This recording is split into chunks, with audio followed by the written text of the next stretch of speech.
Bismillahirrahmanirrahim.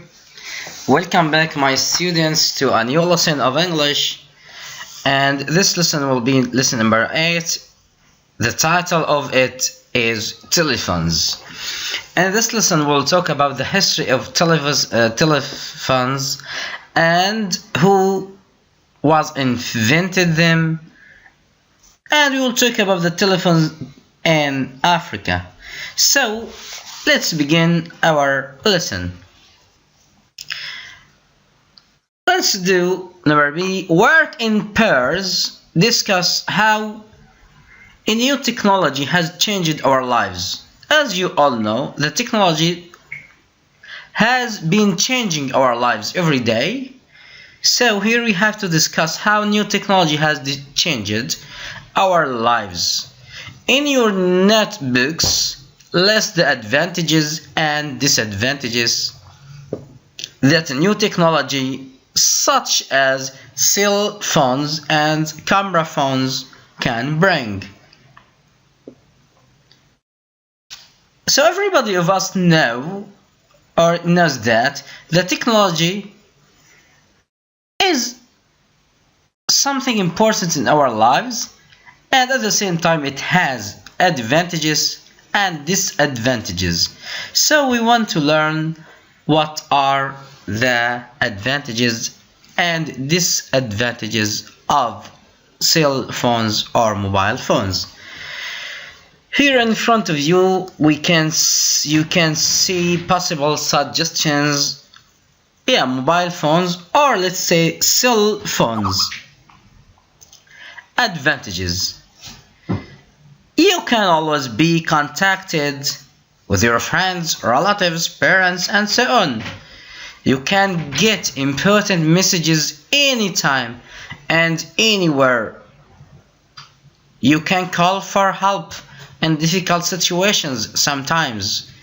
If you are in danger, if you are at risk, you can make a call and you can have the help.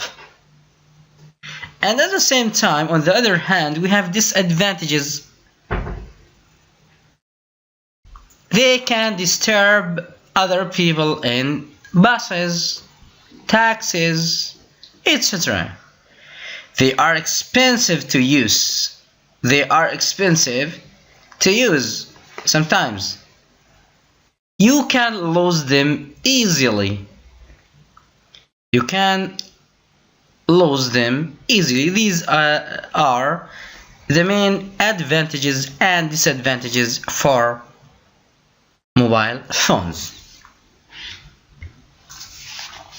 Now in number C we have read the text, then give it a title from the books. Here we have 4 titles. Number 1, phones have come a long way.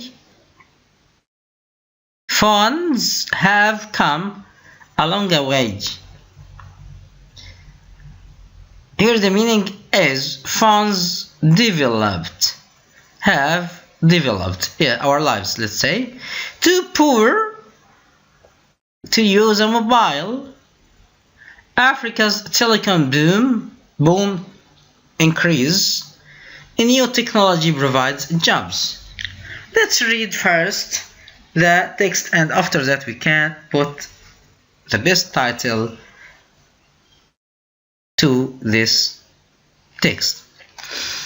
In the first few years of the 21st century, Africa saw faster growth in mobile telephone subscription. So, Africa saw faster growth in mobile telephone subscriptions than anywhere else in the world. In fact, Africa was the first continent to have more mobile phone users than fixed line subscribers.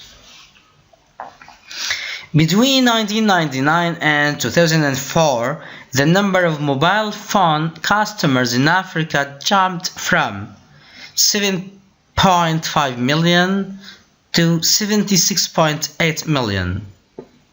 An average annual increase of 58% South Africa, the continent's richest nation, accounted for 1/5 of that growth.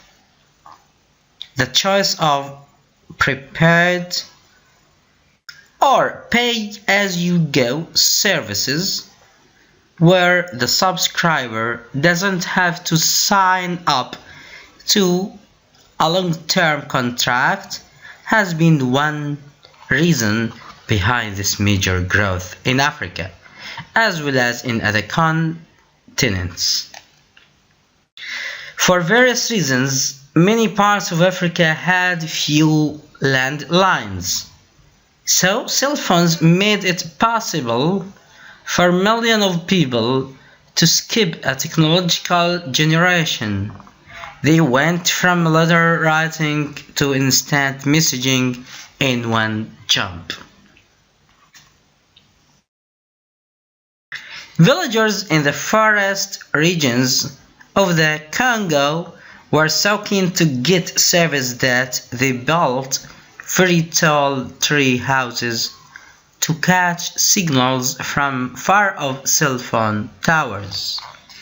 But mobile phones have done far more than just let people talk to each other. They have changed people's lives in poorer or very remote areas. One man used his handset as a public payphone. People without a cell phone paid him to climb his treehouse and use his phone. Healthcare workers in rural areas far from towns call ambulances or contact doctors on their phones. Some farmers use their phones to find out the prices of their goods on the main markets, which helps them when they sell to middlemen. One woman living on the Congo River told her customers to call her if they wanted to buy any fresh fish. She didn't have electricity and couldn't put her fish in a freezer, so she kept them in the river on a line until a call came in, then got them ready for sale. In 2007, 1 in 11 Africans was mobile subscriber. This trend is set to continue. Now, after reading this lesson, we can choose the best title, or yes, the suitable title for this text. Yeah, you can put the title according to your point of view, my dear students, but the best one here is Africa's telecom boom.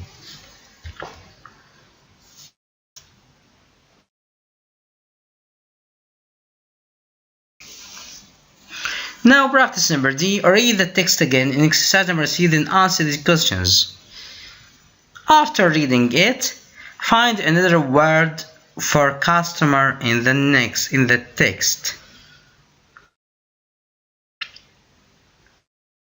Find another word for customer in the text. Number 2, find another word for mobile phone. What are the different ways customers or subscribers can pay for their mobile phone calls? What was the total number of telephone subscribers in Africa in 2004? Find examples in the text of how mobile phones have changed people's lives for the better. Now here are the answers. The first one, find another word for customer in the text. Another word for customer is subscriber. Subscriber. Number 2, find another word for mobile phone. We have here cell phone. 3. What are the different ways customers or subscribers can pay for their mobile phone calls? This way is called prepaid. Pay as you go. Number 4. What was the total number of telephone subscribers in Africa in 2004? The total number was 76.8 million people. And final number 5, find examples in the text of how mobile phones have changed people's lives for the better. A way of making money by charging people to use yours, to call for healthcare, to check prices on markets, to provide a service to customers, and so on. All of these are examples.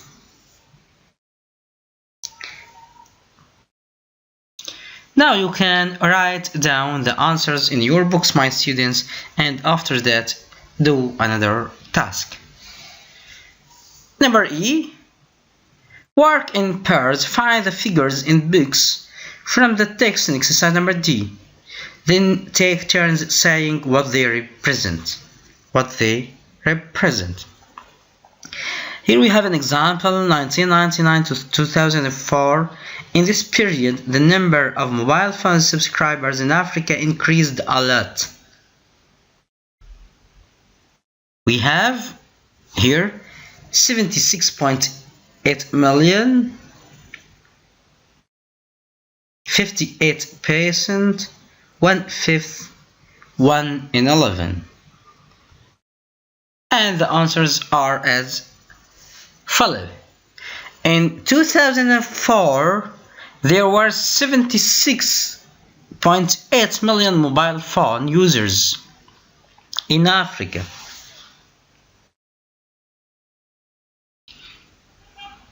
Number 2, this was an average annual increase of 58% since 1999. 1/5 of the growth came from South Africa. And finally, 1 in 11 Africans was a mobile phone subscriber. Now after finishing this book, we can go to the workbook. Now in our workbook we have number A. Use the words in the books to label the mobile phone handsets opposite. We have casing, visual display, SIM card, battery, keyboard, camera or video recorder. And we have here on the right, we have a shape of mobile.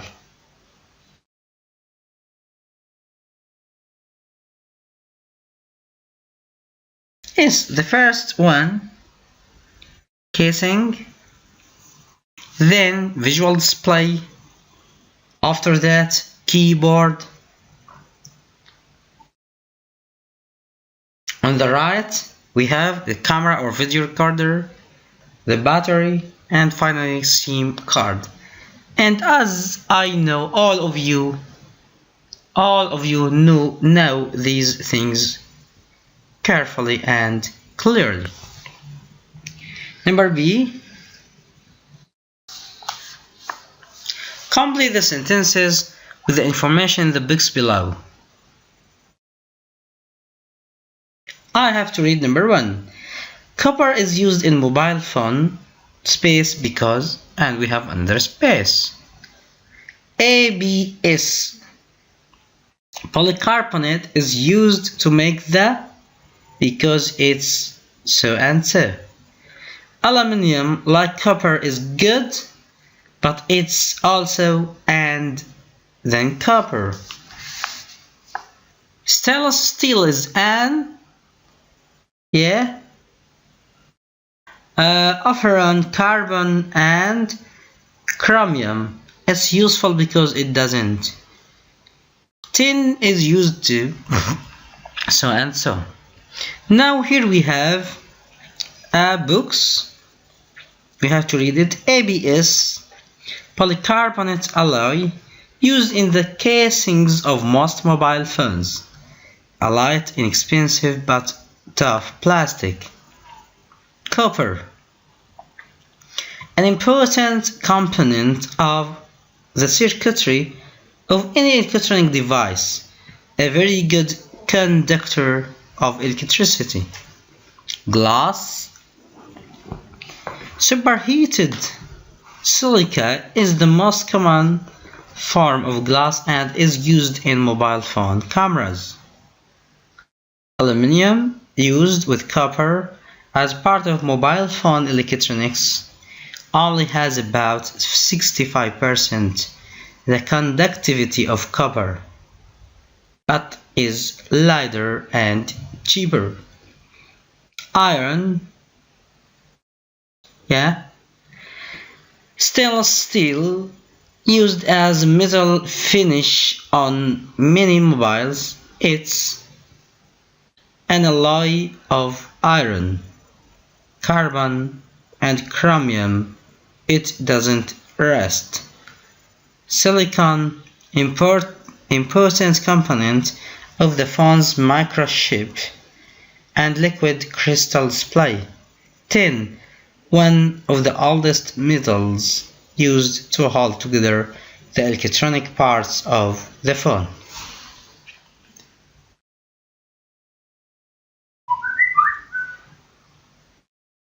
Now after reading it, we can see the answers. The first sentence is copper is used in a mobile phone circuitry. Why? Because it's a good conductor for electricity. Number 2, ABS polycarbonate is used to make the casing because it's light, inexpensive, and tough. 3, aluminium like copper is a good conductor of electricity, but it's also lighter and cheaper than copper. Stainless steel is an alloy of iron, carbon, and chromium. It's useful because it doesn't rust. And finally, number 5, tin is used to hold together the electronic parts. Now, after reaching this practice, we can conclude our lesson, my students. And finally, I want to say to you all goodbye.